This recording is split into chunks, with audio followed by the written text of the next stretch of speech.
Hello, everyone. I'm the Catholic Bible Geek. Welcome back to the channel. So, a while back, I received a comment on one of my videos asking me if I would ever talk about collectibles.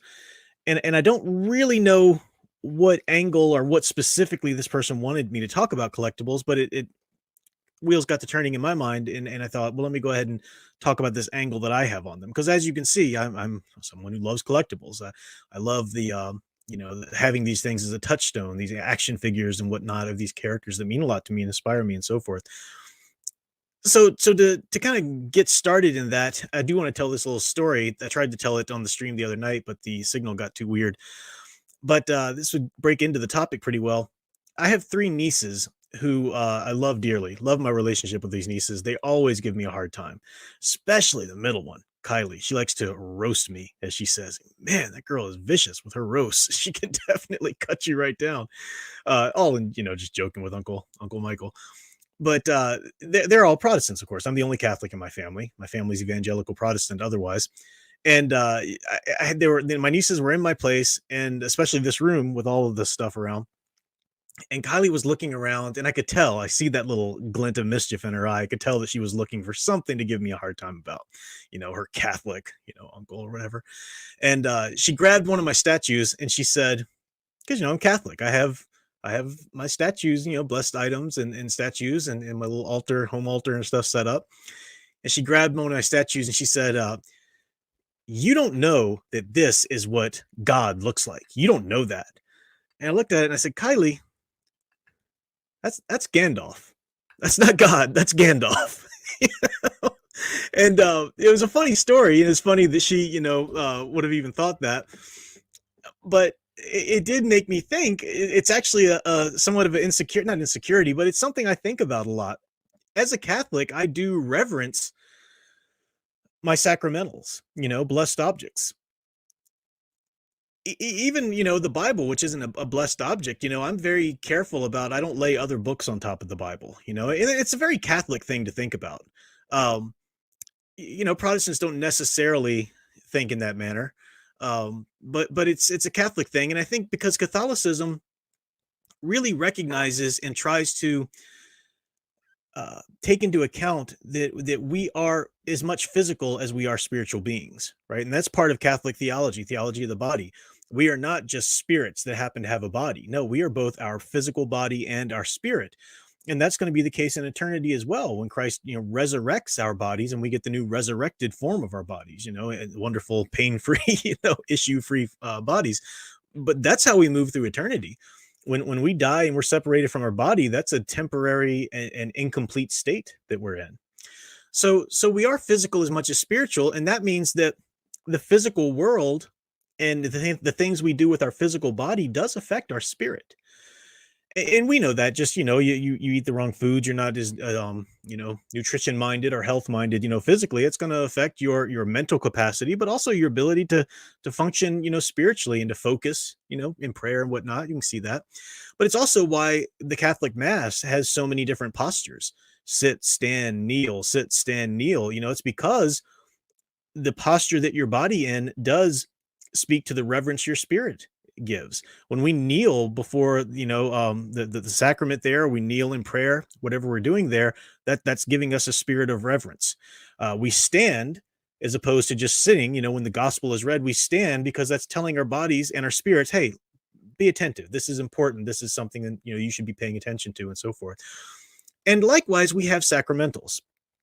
We have these. I should have brought a couple more in.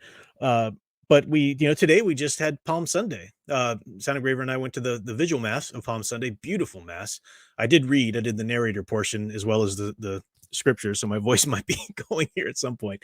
But they blessed the palms. The priest blessed the palms, and we carried the palms in, to reenact the Christ entering into Jerusalem with the waving of the palms on Palm Sunday.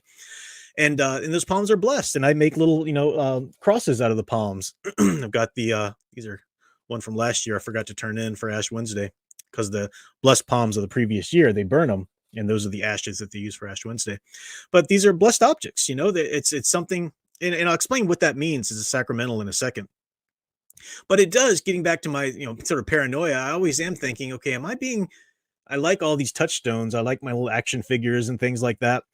That give me sort of a touchstone, like my Superman figures behind me and whatnot, or my Luke Skywalker figure or whatever.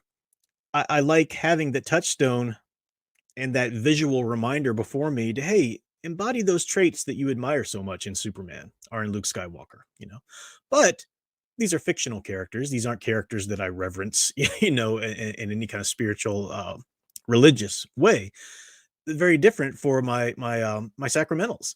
I have a little statue of Joseph, Mary, and baby Jesus. I have, uh, some candles that I'll light. I have objects like that. I have rosaries and crosses and whatnot that I've had blessed, and they become sacramentals. It's different than a sacrament. They're both symbols that convey grace, but the sacramental, for the most part, blesses or conveys the grace, for the most part, proportionate to the faith of the person using it. If you've ever watched vampire movies, like somebody will hold up a cross to the vampire or a crucifix to the vampire, and I think it's in Fright Night, and the vampire laughs and said, "It only works if you have faith in it." That's true, that's true. I mean, not that you use your sacramentals against vampires, but these sacramentals do convey graces when they're blessed by someone who's imbued with the authority of Christ from his church to bless items and bless objects. So basically, a priest or a deacon, bishop, obviously, but they do give you grace. I've got my sacramental here. I've got my scapular. Love this scapular. It's image of Mother Mary. I've got the Saint Benedict medal, and I've got Saint Jude on the back of it. Three of saints that I have quite a devotion to. Not that I worship the saints or worship this item. I don't worship this little piece of cloth. It's just a piece of cloth, right? But what it represents, the graces attached to it through the blessing, have to do with the graces that God gave these individuals, right? I've talked before how I don't worship Mary, I don't worship Saint Jude or Saint Benedict, but I do admire them for the graces God gave them and for the effects that their prayers can have. As the Bible says, the prayers of a righteous man or woman availeth much. I always just default to the King James language when I'm quoting scriptures that I just learned as a child because I just grew up with King James. But you know what I mean there. The verse. And so yeah, it's a touchstone. And for myself, coming into the church as a Protestant, I it was funny actually, because as a somebody who loves collectibles, who loves that who loves the experience of being able to touch something and hold like a figure, and feels the connection, the deeper physical slash spiritual connection that gives me to like what this character represents. If you can hold or own something of it, just hold something physically in your hand. It's that's great. But the Protestant side of me was like, a little superstitious. I don't know, and I think a lot of Protestants hear Catholics talk about their sacramentals and think that's kind of superstitious. Why do you need that rosary blessed? If it's just there to aid you in prayer, then just pray. Why do you need to go have a blessed item? That's just superstitious. Well, it's actually in the Bible. The Bible sacramentals really are in the Bible. You can read Chronicles talking about the blessing of water, blessing the salt and the water, in the temple. We can read about Elisha, the prophet Elisha. His bones, the man was dead, the prophet was dead, but his bones were placed in a tomb, and his bones touched another dead person's bones and brought that dead person back to life, just because the bones of Elisha, so relics of saints. We see in the New Testament, we see the shadow of Peter falling upon people and healing them. We see, I forget the exact word in the scripture, but kerchiefs, handkerchiefs, uh, you know, rags sent out from Paul that go heal because they came from Paul. They had his blessing upon them. And it's not the wonderful Paul that we worship. No, it's God. When you appreciate the prayers of your righteous grandmother, for example, it's not that she's holy and God and want to be worshiped. It's God's work in her. God's work in that righteous person whose prayers do affect so much. So when my scapular means a lot to me because it's blessed by my priest, who I just really look up to as a very holy man, it's God's work in him that I'm admiring and venerating. So yeah, we have our sacramentals. I don't know if that's what that person meant when he asked me to do a video on collectibles, but it is something I'm mindful of in my house when I do display my sacramentals in my little home altar. I do have a shelf that I don't let anything else go on that shelf, but just my blessed items there. And it's not because this shelf is holy. Don't put your, it's not like the Ark of the Covenant. If you touch it, you'll die. No, it's my way of showing reverence. And if I do lay the Bible down, I don't lay other books on top of it because that's my way of showing reverence. And I do show reverence to my sacramentals, to my statues and whatnot, in a way that I don't show reverence to my, my collectibles that I have lying around. I let Alyssa play with the collectibles, the inexpensive ones anyway. She doesn't get to play with the sacramentals, So that's my daughter, for those who might be watching and don't know. But yeah, I just wanted to speak a little bit to that.